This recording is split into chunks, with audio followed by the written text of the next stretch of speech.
ஆண்டு நிதிக்கான முழுமையான மத்திய பட்ஜெட் இதுவரை தாக்கல் செய்யப்படவில்லை. இந்த ஆண்டு மக்களவைத் தேர்தல் நடந்ததால் இடைக்கால பட்ஜெட் மட்டும் கடந்த பிப்ரவரி மாதம் தாக்கல் செய்யப்பட்டது.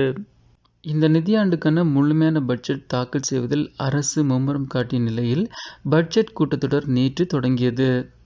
ஆகஸ்ட் 12ஆம் தேதி வரை இந்த கூட்டத்தொடர் நடைபெற உள்ள நிலையில் முக்கிய நிகழ்வான பட்ஜெட் தாக்கல் இன்று தொடங்கியது. கடந்த காலங்களில் அனைத்து பட்ஜெட்டையும் பாஜக தனி பெரும்பான்மையுடன் பலத்துடன் தாக்கல் செய்த நிலையில் முதன்முறையாக பாஜக தலைமையிலான கூட்டணி அரசு மத்திய பட்ஜெட்டை தாக்கல் செய்கிறது. மத்திய நிதியமைச்சர் நிர்மலா சீதாராமன் 7வது முறையாக பட்ஜெட்டை தாக்கல் செய்து வருகிறார்.